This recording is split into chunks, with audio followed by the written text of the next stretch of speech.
વલસાડના national highway પર ચાલુ સ્કોર્પિયો કારમાં લાગી ભીષણ આગ, ચાલકનો આબાદ બચાવ, આગમાં આખું સ્કોર્પિયો બળીને ખાક. વલસાડ જિલ્લામાંથી પસાર થતા વ્યસ્ત અમદાવાદ મુંબઈ નેશનલ હાઈવે પર એક મોટી દુર્ઘટના ટળી છે. અતુલપાડ નદી નજીકથી પસાર થઈ રહેલી એક ચાલુ સ્કોર્પિયો કારમાં અચાનક ભીષણ આગ ફાટી નીકળતા આસપાસમાં અફરાતફરીનો માહોલ સર્જાયો હતો. જો કે કાર ચાલકની સતર્કતા અને સમય સૂચકતાના કારણે એક મોટો અકસ્માત ટળ્યો હતો અને ચાલકનો આબાદ બચાવ થયો હતો. પ્રાપ્ત વિગતો અનુસાર એક સ્કોર્પિયો કાર નેશનલ હાઈવે પરથી પસાર થઈ રહી હતી ત્યારે અચાનક તેમાંથી ધુમાડા નીકળવા લાગ્યા હતા.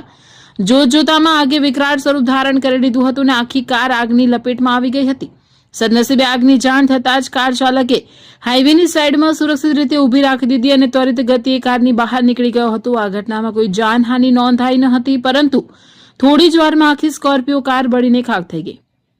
નેશનલ હાઈવે પર કાર સળગવાની આ ભયાનક ઘટનાને પગલે વાહન વ્યવહાર ખોરવાયો હતો અને થોડા સમય માટે ટ્રાફિક જામના દ્રશ્યો સર્જાયા હતા.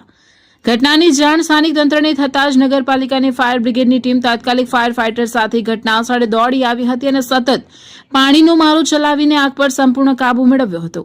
કારમાં આગ કયા કારણોસર લાગી તે હજુ સુધી ચોક્કસપણે જાણી શકાયું નથી. પોલીસે પણ ઘટના સ્થળે પહોંચીને ટ્રાફિક પૂર્વવત કરાવવાની કામગીરી હાથ ધરી હતી.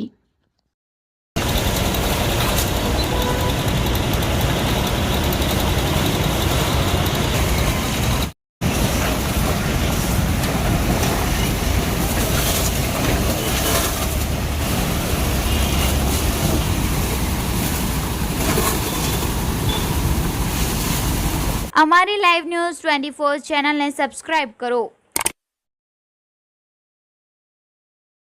બેલ આઇકોન દબાવો જેથી આવનાર ન્યૂઝ અપડેટ્સની નોટિફિકેશન આપ સુધી સૌથી પહેલા પહોંચે.